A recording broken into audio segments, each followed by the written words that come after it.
I used to spend the night in hotel parking lots. What was I gonna do? I ain't had nowhere to stay, so I lived in the car. I had $35. And I said, come on, God, man, I've been trying to make this dream come true. You done left me out here like this. And I was crying so hard that he just said, I didn't like hear a voice or nothing, but he spoke to me in Harvey. He said, if you get up, I'm gonna take you places you ain't never been. Now I was finna quit. So I said, skip it. I'm gonna quit anyway. So I got in my car, I went to a payphone, and I was gonna call my dad. You remember back in the day where you could punch in a code and call your answering machine and get your messages?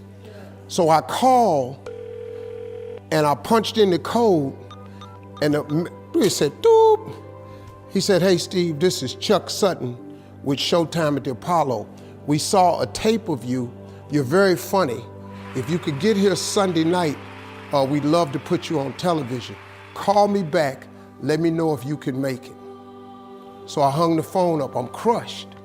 Cause my whole dream of being on TV, and I couldn't get to New York. I got $35. How I'm gonna get to New York? I can't make it. So I'm standing there at the phone booth and tears just coming down my face. I said, God, so that must be a sign for me to go home. Cause this it, I ain't even got the money to go to the Apollo. My whole thing, I wanted to be on TV, I couldn't even make the dream come true. This is the most messed up moment. And so I said, man, let me call this dude back and see if he said this Sunday. Cause maybe he said next Sunday and I could hustle up a little bit of money or something. I don't know what I'm gonna do, but let me just call him back. So I called him back. Steve, this is Chuck Sutton, Showtime at the Apollo. We saw a tape of yours. You're very, very funny. Look, we have an opening Sunday night at Showtime at the Apollo. If you can make it, we'd love to put you on TV. I said, it's this Sunday. Before I hit the button, I heard, doop, you have another message. Now, it wasn't there before. So I punched my code in, I listened to the second message. It said, Steve Harvey, this is Tom Sobel from the Comedy Caravan. This was a Thursday. He said, I have a gig in Jacksonville, Florida on Friday night that pays $150. If you can get there Friday night, you'll make $150. So I called him back and I said, hey Tom, did you get a gig away? He said, no, it's still available. He said, can you get there? I said, I'm in Pensacola, Florida. I'm 3.5 hours away. So I drive to Jacksonville, Florida, and that night I made the 150. The club owner said, man, you funnier than the guy we hired. If you stay tomorrow night, I'm gonna give you another $150. So now I got $300 now. So I get on the phone, I call Chuck Sutton. I say, hey man, is the gig still available at Showtime at the Apollo? He said, yeah, we got one opening left. I said, I'll be there. So I called Eastern Airlines, who used to be open back then. They had a special for $99 going from Jacksonville, Florida to New York round trip. So I parked my car at the airport. I got it.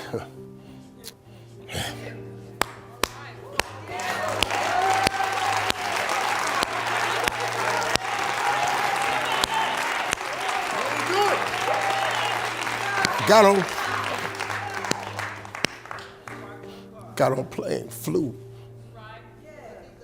Everything I had was in 2 bags. Got to the Apollo.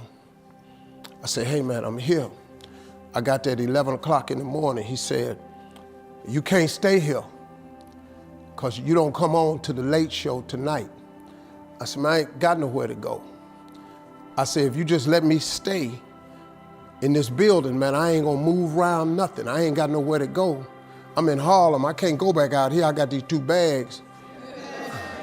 I got victim wrote all over me, man. So he said, all right, if you go upstairs, don't come down.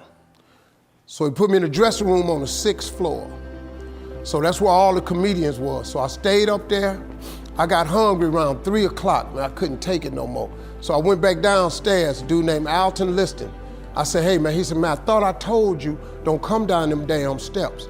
I said, hey man, I'm just hungry, man. I said, let me go to that KFC I saw on the corner. Just let me get some chicken. I'll come right back. He said, man, if you ain't back in 20 minutes, you ain't getting in this building. So I went, bought me some chicken, came back. So the comedians started coming in the building. They started coming up on the 6th floor. So I meet this guy named D.L. Hughley. I introduced myself, he introduced himself. I'm sitting there, another guy come in named Dwayne Johnson. Then this other dude walked in named Jamie Foxx. And I introduced myself. We don't know each other, ain't none of us famous. It's 1991, man. They gave everybody the lineup. I was on the last show of the night. I don't go on to 11 at night. I done had this 4 pieces of chicken. I'm starving, man. That chicken done wore off. I'm nervous, man. I'm about to throw up. D.L. Hughley went downstairs. D.L. Hughley got booed off. Dwayne Johnson got booed off. Jamie Foxx went down there and got booed. They booed Jamie, then Jamie started singing. And then they started clapping. And Jamie had their ass, then he went back to them jokes, and they got his ass. So I'm walking down the steps and I see Jamie sitting on the steps. I said, hey man, hang in there. He said, man, that ain't never happened to me before, man. This is crazy. This Jamie Foxx, man, one of the most talented people in all of comedy. And now, you don't even know how nervous I am, man. I can't even, my breathing is shot because these dudes been booed. So I walk out, I had wrote this joke. Mike Tyson had got in a fight in Harlem with this heavyweight named Mitch Green. Mike Tyson had hit the dude in the eye in the store. Now he was on the news, his eye was swollen. So the joke I wrote was, they was interviewing Mitch Green and he was telling everybody what happened, but his eye took over the interview.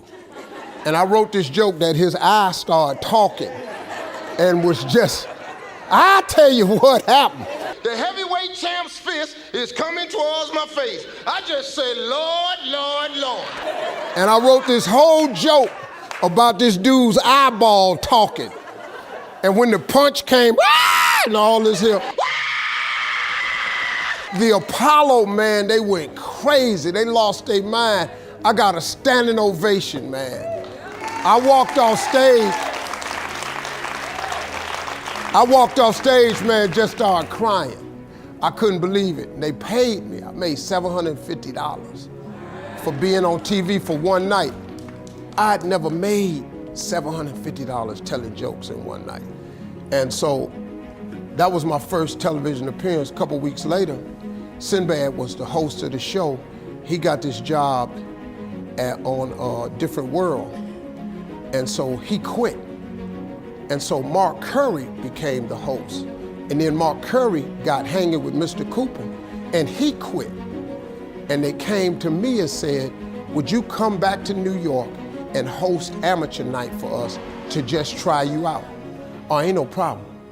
And so I went to New York, I hosted amateur night and I was killing. But every time we went to commercial break, I was supposed to let the warm-up act take over like Ruben does. But I knew not to let the warm-up act do that because he would change the attitude of the crowd because the Apollo was a wild place. So I stayed out there. I did the warm-up and the hosting. And I created a bond with that audience. And that's how I got on TV. It was my very first TV show. I hosted Showtime at the Apollo. I ended up being the longest running host in the history of Showtime. I did that show for 8 years. Nobody ever did it for 8 years. And that was my turn back moment. See, in your life, everybody has a turn back moment. You have a moment where you could go forward or you can give up. But the thing you have to keep in mind before you give up is that if you give up, the guarantee is it will never happen. That's the guarantee of quitting, that it will never happen, no way under the sun. The only way the possibility remains that it can happen is if you never give up no matter what. Because God is always coming. He's never too late.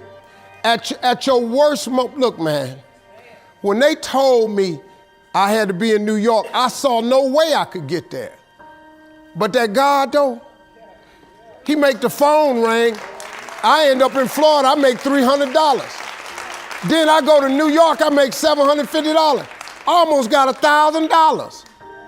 out of nowhere. That's what happened to me. That was my moment of never giving up. That's when I first learned that faith was everything, that you have to remain faithful.